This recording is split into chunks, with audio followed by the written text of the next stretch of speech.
아멘. 하나님 말씀 우리 함께 보시겠습니다. 구약 성경 역대하 24장 15절에서 27절까지 말씀입니다.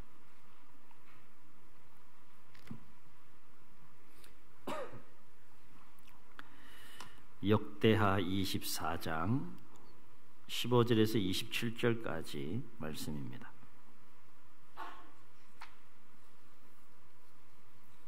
구약 688면쯤에 있습니다.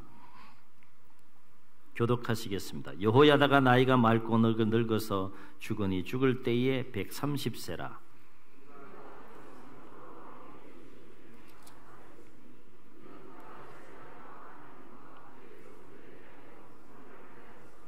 여호야다가 죽은 후에 유다 방백들이 와서 왕에게 절하며 왕이 그들의 말을 듣고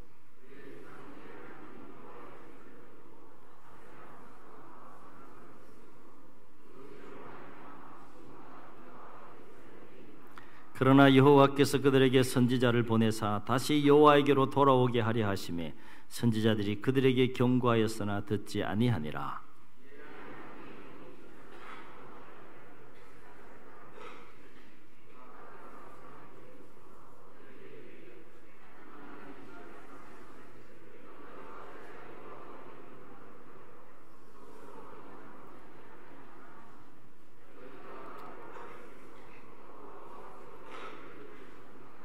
무리가 함께 꾀하고 왕의 명령을 따라 그를 여호와의 전뜰 안에서 돌로 쳐 죽였더라.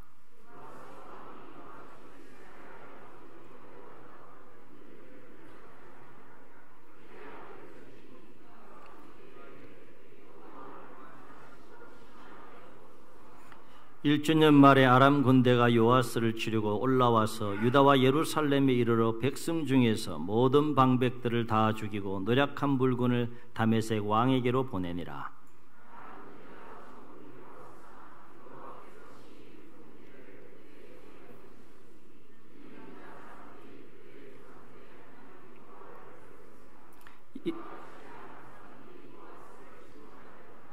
요아스가 크게 부상함에 적군이 그를 버리고 간 후에 그의 신하들이 제사장 여호야다의 아들들의 피로 말미암아 반역하여 그를 그의 침상에서 쳐 죽인지라.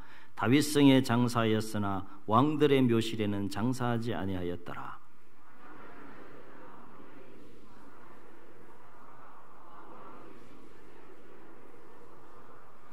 요아스의 아들들의 사적과 요아스가 중대한 경책을 받은 것과 하나님의 전을 보수한 사적은 다 열왕기 주석에 기록되니라.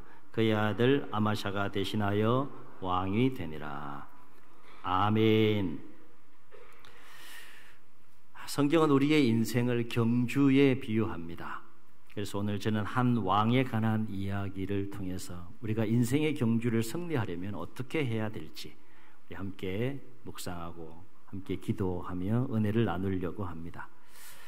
오늘 말씀은 남왕국 유다의 8번째 왕인 요아스 왕에 관한 이야기입니다. 우리가 요아스 왕에 관한 이야기를 이해하려면 그가 어떻게 8번째 남유다의 왕이 되었는지, 그리고 그의 인생의 마지막이 왜 그렇게 비참하게 끝이 났는지 그 과정을 우리가 먼저 이해할 필요가 있습니다. 먼저 요아스의 그 족보를 잠시 살펴보면 요아스의 아버지는 아하시아입니다. 그리고 이 아하시아의 어머니는 그 유명한 아달랴예요. 이 아달랴가 누구인가 하면 남북 분열왕국 시대 때 이스라엘 역사 가운데 북왕국 이스라엘에서 가장 악한 왕이고 북왕국 이스라엘의 바알 숭배 사상을 퍼뜨리고 만연케 했던, 나아가서 북왕국뿐만 아니라 남왕국에도 바알 숭배 사상을 퍼뜨렸던, 그래서 남북 왕국 전체를 파멸로 이끄는 씨앗이 되었던 그 아합과 이세벨의 딸이 바로 이 아달랴입니다. 그런데 이 아달랴가 누구랑 결혼하게 되는가 하면 남유다의 5번째 왕이 되는 여호람과 결혼을 하게 되므로 이제 북왕국에서만 만연했던 바알 숭배 사상이 남왕국에도 흘러 들어와서 만연하게 되는 역사가 진행이 됩니다. 그러니까 요아스 입장에서 바라보게 되면 이 여호람과 아달랴는 할아버지와 할머니가 되는 셈이에요. 여하튼 여호람과 아달랴 사이에서 이 아하시아와 그 형들이 태어나게 되는데, 이 아하시아를 제외한 나머지 모든 그 형들은 블레셋과 아라비아 사람의 동맹군과 합쳐서 이 남유다 왕궁을 침공하게 될 때 아하시아를 제외한 그 형들은 다 죽게 돼요.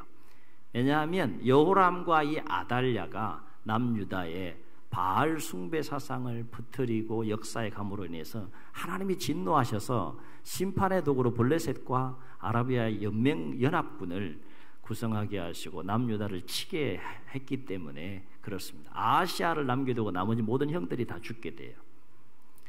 그리고 그 일이 있은 후에 반성해야 될, 깨달아야 될 여호람은 계속해서 바알 숭배의 길을 걸어감으로 말미암아 하나님이 진노하셔서 그에게 심판을 내리시는데, 무엇을 가지고 심판을 하는가 하면 결코 고칠 수 없는 질병을 주셨다라고 했어요. 그 질병이 무엇인지에 대해서 정확하게 언급하고 있지만 사람의 힘으로는 결코 고칠 수 없는 질병을 주므로 그 질병으로 말미암아서 이 여호람이 비참하게 생을 마감하게 됩니다. 그러고 나서 이 여호람과 아달랴 사이에서 유일하게 살아남은 막내 아들인 아하시아가 42세 때에 이스라엘의 7번째 왕이 되죠.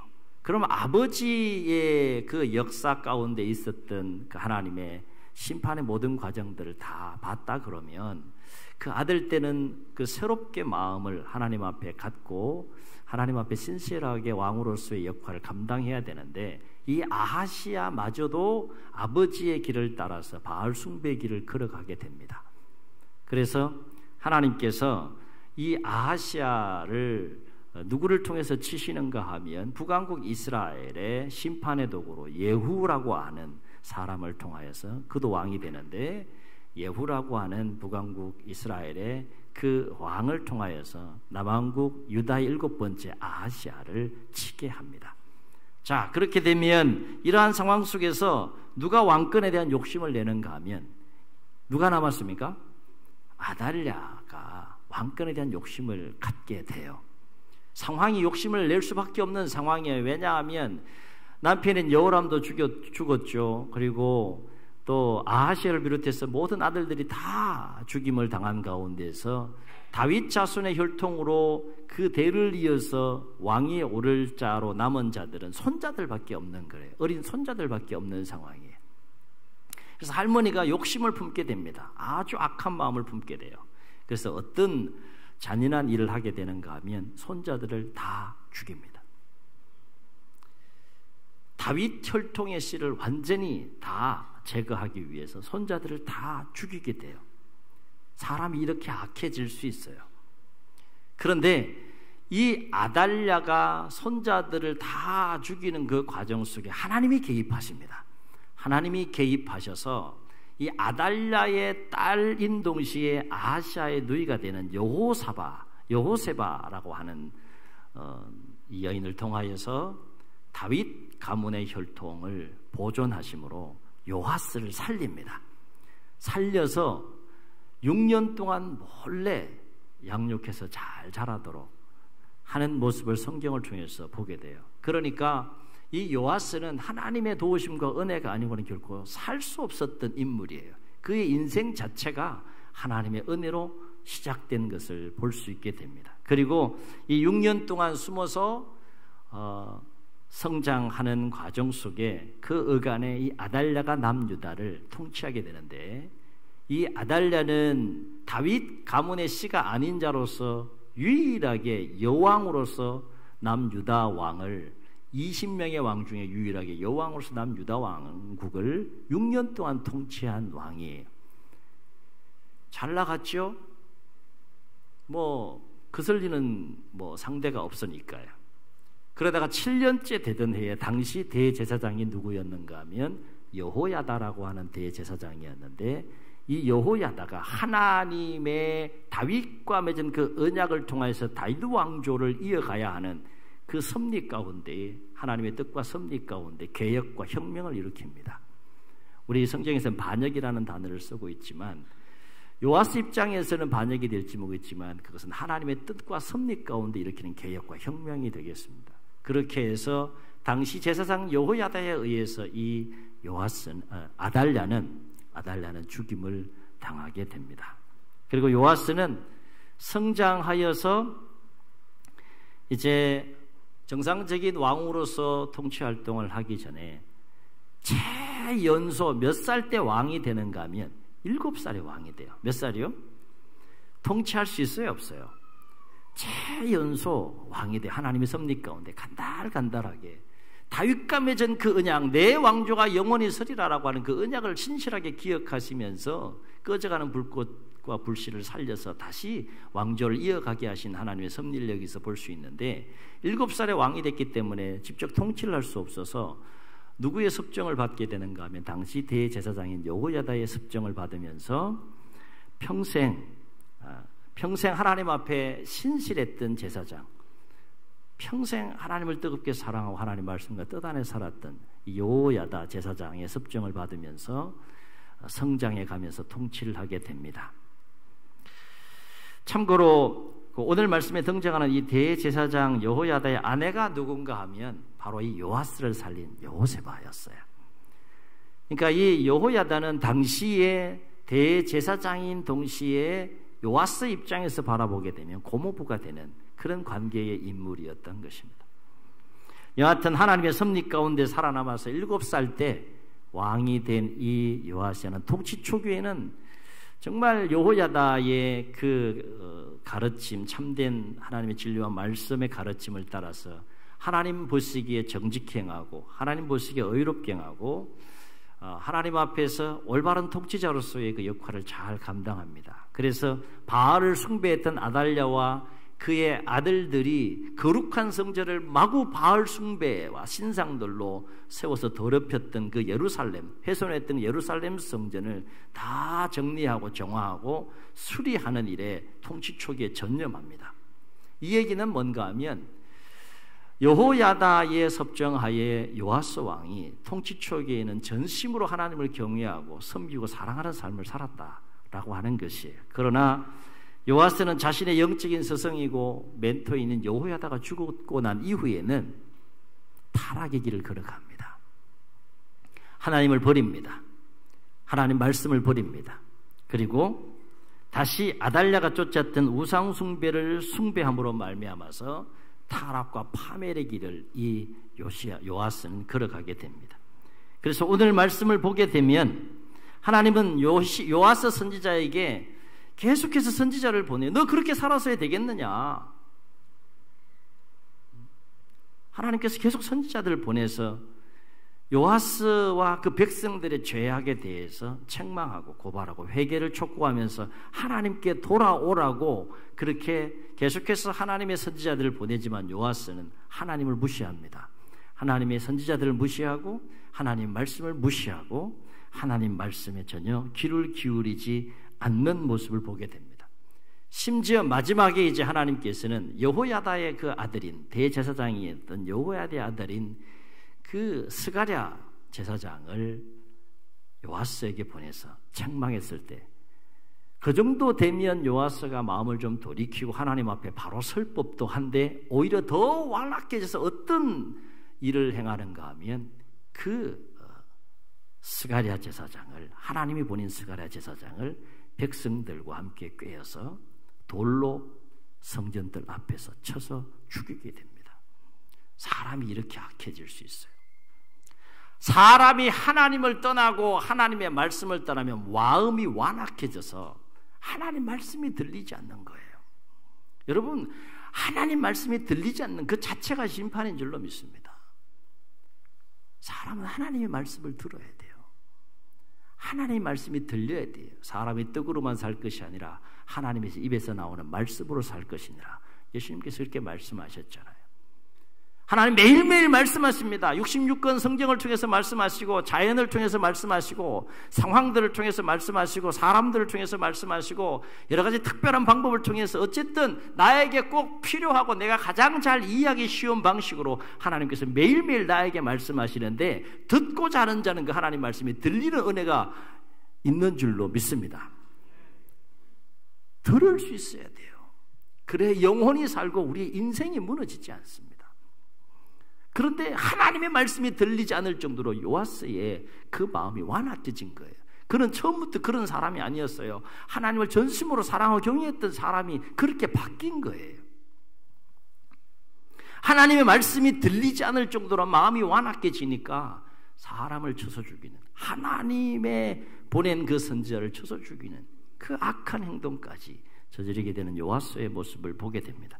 그래서 하나님은 이제 기회를 줘도 돌이키지 않는 그 요아스를 향하여서 하나님께서 심판을 하시는데, 누구를 통해 심판하는가 하면 아람 군대를 보내서 남유다를 치게 합니다. 그래서 남유다의 많은 방백들, 지도자들이 다 살해당하고 그 과정 속에 이 요아스도 큰 부상을 입었다라고 했어요. 그 가운데에서 회복하는 과정 속에 어떤 일이 발생하는가 하면 그 요아스의 신하들이 침상해서 요아스를 살해했다라고 했습니다. 여러분, 요아스의 인생을 놓고 볼 때 그렇게 살려고 태어난 거 아니잖아요. 그렇게 인생을 보내라고 하나님께서 삶을 허락해 준 것 아니잖아요. 어떻게 신하에게 마지막 그렇게 살해를 당해서 비참하게 생을 마감하는 것으로 생을 끝내느냐라고 하는 것이죠. 사랑하는 성도 여러분, 요아스의 비참함은 그것으로 죽음으로 끝나지 않아요. 죽게 되면 다윗성의 왕의 묘실에 장사하게 되어 있는데, 다윗성에는 장사가 되었지만 요아스는 왕들의 묘실에 장사되지 아니했다라고 했습니다. 죽어서도 하나님과 백성들에게 버림받는 비참한 인생으로 전락한 왕이 바로 요아스 왕이었다는 것입니다. 사랑하는 성도 여러분, 처음에는 하나님을 잘 섬기며 살다가 결국 비참한 최후를 맞이했던 이 요아스의 인생을 통해서 우리가 주목할 것이 뭘까요? 두 가지를 함께 주목해 보려고 합니다. 첫째는 처음 가졌던 신앙을 끝까지 지켜나가기가 결코 쉽지 않다는 거예요. 쉽지 않죠.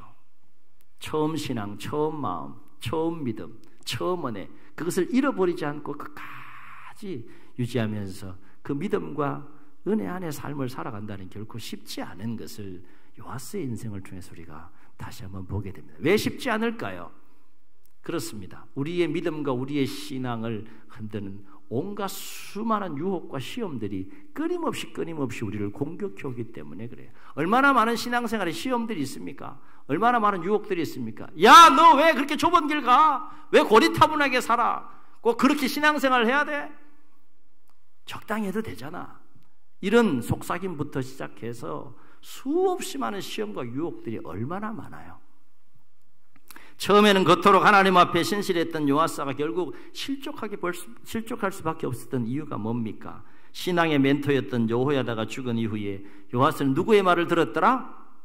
계속해서 하나님 말씀에 귀를 기울이는 것이 아니라 유다 방백들의 말을 듣고 그릇된 가르침과 감언 이설의 마음이 사로잡혀서 속아 넘어가서 하나님의 말씀을 버리고 결국 우상을 숭배하는 길로 가는 요아스의 모습을 봅니다. 성경은 이와 관련해서 이렇게 증언합니다. 17절 18절 함께 읽겠습니다. 시작. 여호야다가 죽은 후에 유다 방백들이 와서 왕에게 절하며 왕이 누구의 말을 듣고 그들의 말을 듣고 어떻게 했더라? 그의 조상들의 하나님 여호와의 전을 버리고 아세라 목상과 우상을 섬겼으므로 그 죄로 말미암아 진노가 유다와 예루살렘에 임하니라. 신앙생활하면서 많은 시험이 있습니다. 유혹이 있습니다. 공격이 있습니다. 잘 이겨낼 수 있기를 주의 이름으로 축원합니다. 오늘 말씀을 통해서 또 한 가지 주목할 것은 우리의 신앙도 요아스처럼 한순간에 무너질 수 있다는 거예요. 아무리 견고한 신앙생활을 우리가 감당해 가다가도 한순간에 무너질 수 있는 것이 또 우리의 신앙일 수도 있다라고 하는 중요한 교훈을 요아스의 인생을 통해서 보게 됩니다. 아, 나는 아니야 라고 그렇게 장담하고 신앙생활 하지만 장담할 수 없는 것이죠. 하나님의 말씀과 진리는 변함이 없지만 우리의 마음이 항상 변질되기 때문이고, 또 한 가지는 사단이 우리를 그냥 두지 않고 끊임없이 다양한 수단과 방법을 가지고 우리를 공격해 오기 때문에 그렇습니다. 그래서 사도 베드로는 이와 관련해서 우리에게 뭐라고 권면했습니까? 베드로전서 5장 8절 깨어 있어라, 깨어 있어. 건신하라. 너희 대적 마귀가 우는 사자같이 두루다니며 삼킬 자를 찾나니 너희는 믿음을 굳건하게 하여 그를 대적하라. 아멘. 아멘. 사랑하는 성도 여러분, 그렇다면 우리가 신앙생활하면서 끝까지 믿음을 지키고 믿음의 경주자로서 그 경주를 다 완주하여 승리하는 삶을 살기 위해서는 어떠한 자세가 필요할까? 경주자에게는 중요한 삶의 자세가 있지 않습니까? 믿음의 경주에서도 마찬가지다. 세 가지를 함께 생각해 봅니다. 첫째는 항상 깨어 기도함으로 온갖 유혹과 시험들을 반드시 이겨내야 할 줄로 믿습니다. 아멘. 유혹과 시험은 반드시 이겨내야 돼요. 반드시 이겨내야 돼요. 반드시 이겨낼 수 있기를 주의 이름으로 축원합니다. 올 한 해도 이기고 여기까지 오셨는데 내년 새해에도 많은 시험과 유혹들이 있을 거예요. 믿음을 흔들고 신앙을 흔들고 실족케 하는 많은 시험과 유혹들이 있을 거예요. 반드시 항상 깨어 기도함으로 그 모든 시험과 유혹들을 이겨낼 수 있기를 주의 이름으로 축원합니다.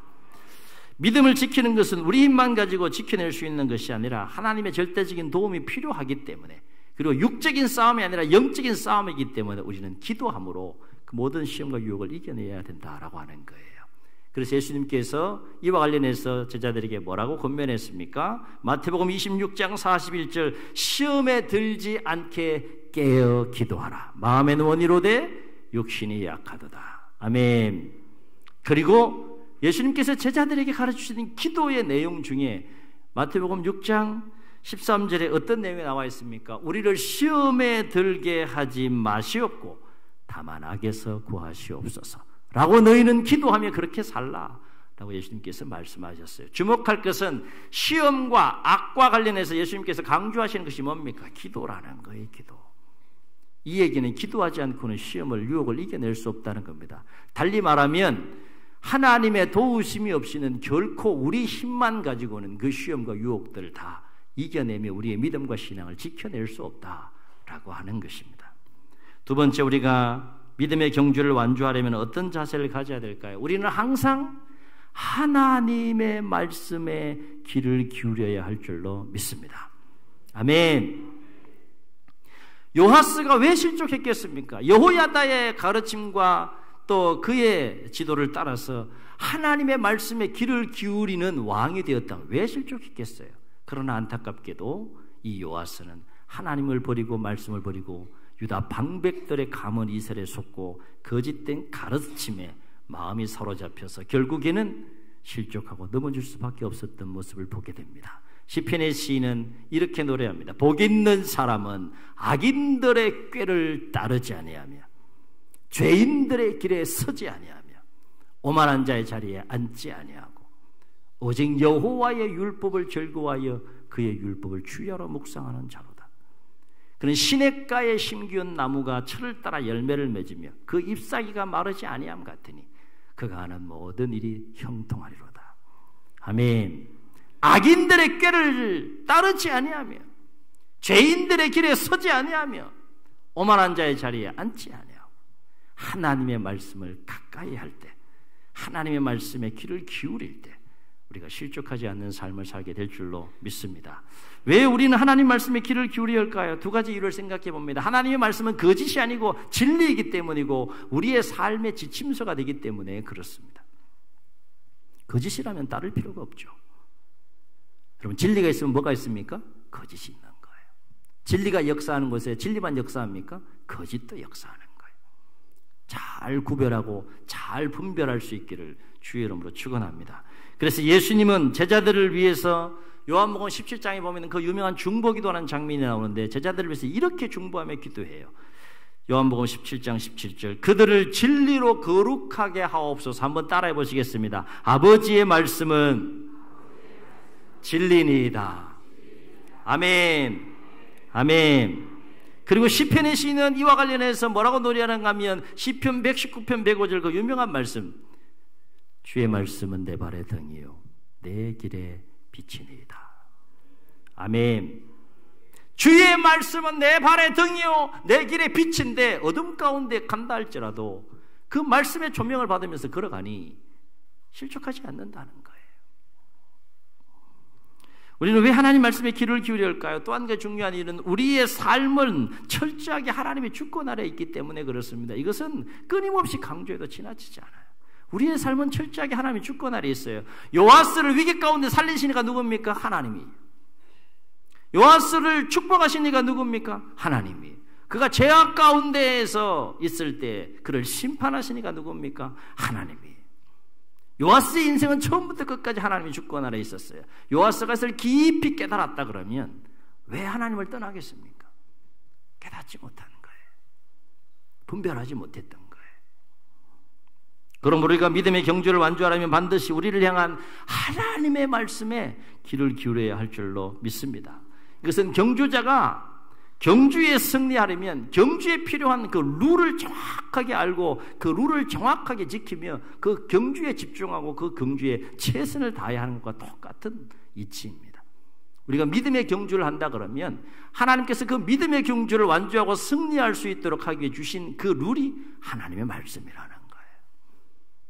그 하나님의 말씀을 따라서 살 때 믿음의 경주를 완주할 수 있고 우리는 승리할 수 있다 라고 하는 것입니다. 사랑하는 성도 여러분, 우리가 믿음의 경주를 완주하려면 어떻게 해야 될까요? 세 번째 한 가지 더 생각해 봅니다. 그것은 우리의 인생의 끝을 생각하며 살아야 된다는 거예요. 우리의 삶이 시작한 점이 있죠.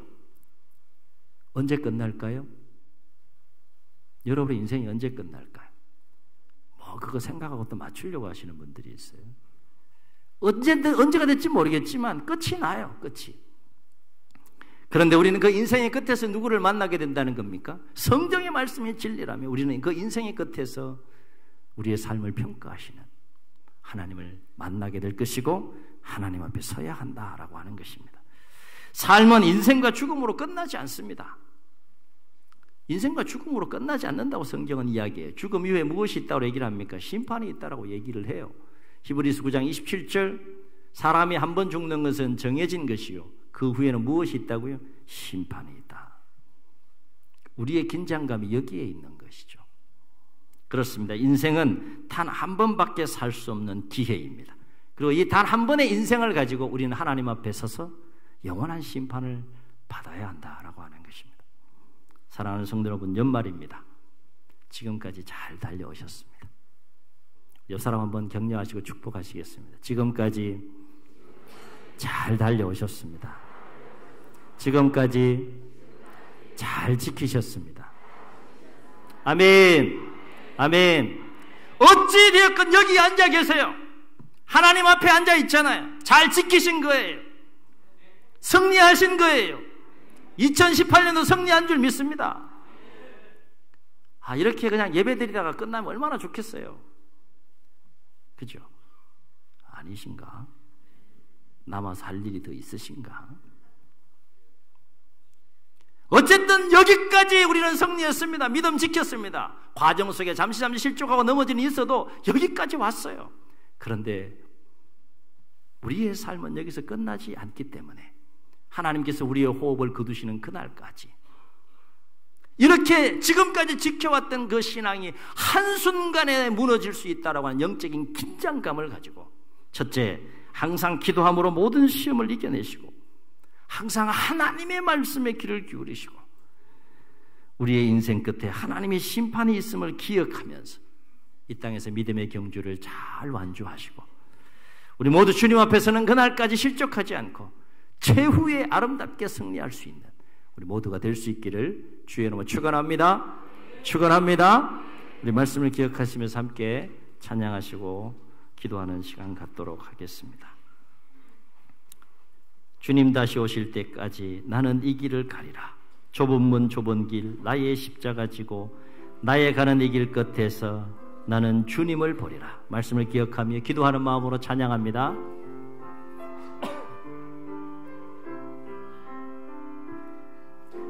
주님 다시 오실 때까지 나는 이 길을 가리라. 아멘. 좁은 문 좁은 길 나의 십자가 지고 아멘. 나의 가는 이 길 끝 고백합시다. 나는 주님을 보리라. 영광의 내 주님 나를 맞아주시리. 아멘. 주님 다시 오실 때까지 나는 일어나 달려가리라. 주의 영광 온 땅 덮을 때 나는 일어나 노래하리. 내 사모하는 주님 온 세상 구주시라. 내 사모하는 주님 영광의 왕이시라. 기도하시겠습니다. 하나님, 하루하루 하나님께서 허락해 주신 그 삶의 여정을 감당해 갑니다. 수많은 시험이 있고 유혹이 있고 시련이 있습니다. 그러나 항상 깨어 기도함으로 그 모든 시련과 시험과 유혹들을 넉넉하게 이기고 승리하게 도와 주옵소서. 수많은 소리가 들려오지만 영적인 분별력을 주셔서 하나님의 말씀을 잘 분별하여 들을 귀를 주시고 깨닫는 마음을 주시고 붙잡고 결단하며 그 말씀 붙잡고 말씀 따라 승리하는 주의 백성들이 되게 해 주옵소서. 그날이 언제가 될지 모르지만 운시 인생의 끝날 날이 있음을 봅니다. 그 우리 인생의 끝에 주님 앞에 섰을 때에 부끄럽지 않는 모습으로 서게 하시고 최후의 승리자로 서게 하시고 믿음의 경주를 아름답게 완주한 자로 주님께 주실 그 상급을 바라보며 영광 가운데 주님을 맞이하는 이후의 생애와 삶이 될 수 있도록 주님 역사하여 주시옵소서. 귀하신 예수 그리스도 이름으로 축복하며 기도하옵나이다. 아멘.